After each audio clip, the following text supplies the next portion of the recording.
शहीद विनोद यादव की मनाई गई 8वीं पुण्यतिथि।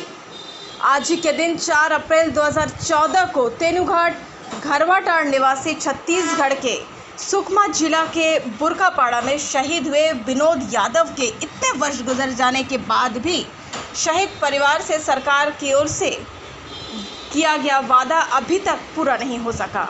ये बातें शहीद की पत्नी अंजू देवी ने नम आंखों से कही। आगे कहा कि उनके पति के शहीद होने पर जिस वक्त झारखंड के मुख्यमंत्री हेमंत सोरेन उनके घर आए थे, बहुत से वादे किए थे, वो वादे आज तक पूरा नहीं हो सका।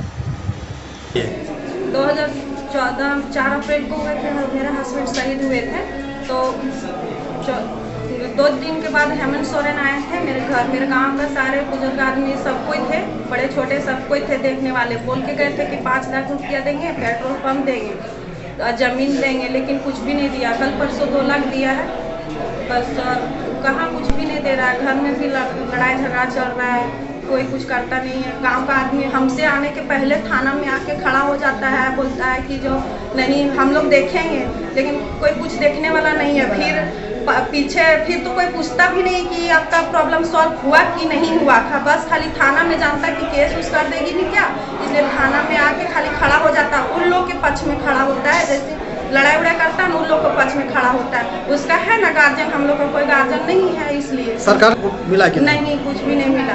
आपके नाम से सरकारी राशन कार्ड है क्या? नहीं, मेरे नाम से मेरा नाम से कार्ड नहीं है। आपके परिवार में किसी के नाम से? नहीं है। सरकार से क्या चाहते हैं? हमको सर कुछ भी नहीं चाहिए, हमको सिर्फ पेट्रोल पंप दे दे, जमीन दे दे, बस हम किसी में खुश हैं और हमको कुछ भी नहीं। सरकार ने जो वादा किया था वो आप चाहते हैं कि वो पूरा करे? हाँ, बस हमको वो पूरा करे। आप बोले हैं आदमी के सामने, एक विधवा लेडीज के सामने, 2 बच्चा, छोटा बच्चा के सामने, तो क्या बोल के आप हट जा रहे हैं? आप तो बोले हैं तो कुछ मतलब पूरा कीजिए। बोल के गए हैं तो कौन बोले? हेमंत सोरेन बोल के गए हैं, उसके साथ एक और सर है पर हमको याद नहीं उनका नाम। हाँ, सुबह कौन साइड थे। गोमिया विधायक डॉक्टर लंबोदर महतो के कारण ही आज उनकी बातें विधानसभा में उठी, नहीं तो शहीद परिवार की ओर देखने वाला कोई नहीं। कहा कि विधायक मेरे पिता, मेरे भगवान के समान हैं। गोमिया विधायक ही हैं जिनके कारण आज उनके बच्चे अच्छे स्कूल में पढ़ रहे हैं। गांव के कुछ दबंग उनके खेत और घर पर कब्जा करने की नीयत रखते हैं। ऐसा इसलिए हो रहा है कि उनके ससुर एवं पति आज जीवित नहीं हैं। शहीद परिवार के संबंध में गोमिया विधायक डॉक्टर लंबोदर महतो ने कहा कि सरकार का रुख बहुत ही नकारात्मक है। अनुकंपा के आधार पर शहीद की पत्नी की नौकरी के लिए लगातार प्रयासरत है। 2 साल बाद सरकार की ओर से 2 लाख का अनुग्रह राशि दी गई है। सरकार की ओर से ज़मीन एवं पेट्रोल पंप देने की बात कही गई थी, लेकिन वह फाइल अभी तक धूल फाक रही है। आगे मुखर तरीके से सरकार के समक्ष शहीद परिवार की बातें को रखने की बात कही। सरकार का जो रुख रहा है बहुत ही नकारात्मक रुख रहा है, लेकिन सरकार की इस नकारात्मक रुख से हम लोग रुकने वाले नहीं। हम लोग लगातार संघर्ष इसको लेके कर रहे हैं। संघर्ष में कई सफलताएं मिली है और कई सफलताएं अभी मिलनी बाकी है। अभी सबसे जो ज़रूरी है कि इनकी अनुकंपा पर नियुक्ति हो, और इसके लिए लगातार हम लोग प्रयास कर रहे हैं। जिला प्रशासन का भी अभी फाइनली जिला अनुकंपा समिति से इनका बहाली के लिए यहाँ से अनुमोदन होकर गृह विभाग में चला गया है, और गृह विभाग में भी अंतिम अनुमोदन गृह सचिव के स्तर पर होना है। आज ही हमने मुख्य सचिव से भी बात किया था, तो मुख्य सचिव कहा कि कम हर हालत में कल हम इनका गृह सचिव से अनुमोदन करवा देंगे।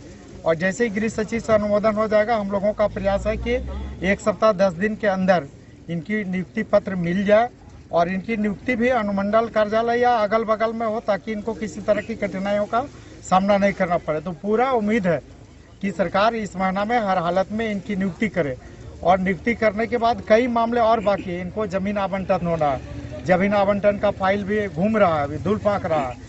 वो पेट्रोल पंप मुख्यमंत्री जी ने अनुमोदन किया, आश्वासन दिया था, तो कई मामले अभी होने। लेकिन जो सबसे जरूरी है कि अभी इनको नियुक्ति बहुत ही ज़रूरी है, क्योंकि छोटे छोटे बच्चे हैं, इनको पढ़ाना लिखाना है, परिवार है, परिवार का भरण पोषण करना है, इसके लिए नौकरी ज़रूरी है।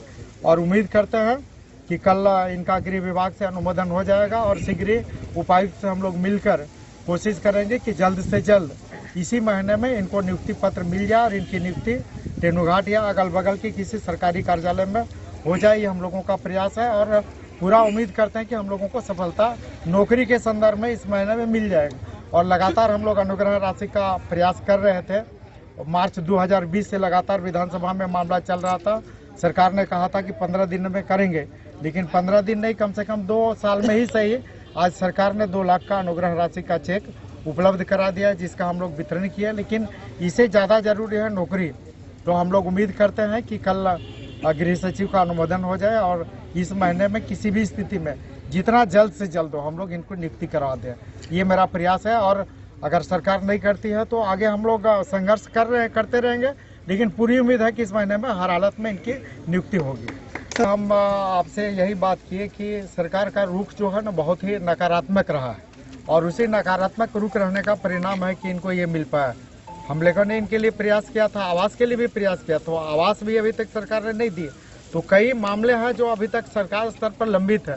ये हम लोग चाह रहे हैं कि सबसे पहले नौकरी हो जाए, फिर हम लोग आगे जो भी मामले हैं इन सारे मामलों को लेकर मुखर तरीके से हम लोग इसको बढ़ेंगे आगे और बढ़े हुए हैं, संघर्ष कर रहे हैं और आगे भी तब तक करते रहेंगे जब तक हमने लास्ट बार शहीद विनोद यादव की कृतित्व और व्यक्तित्व को अक्षुण्ण बनाए रखने के लिए, उनकी स्मृति को बनाए रखने के लिए विधायक मत से हम लोग यहाँ पर उनके मूर्ति का भी शिलान्यास किया था। मूर्ति बना भी, मूर्ति लगा भी, उसका हम लोग अनावरण भी किए और आगे भी इसमें अभी इसका सुंदरीकरण के लिए कुछ करना है, क्योंकि खुला है तो इसको सेफ करना है। तो अगले वित्तीय वर्ष में भी हम लोग यहाँ पर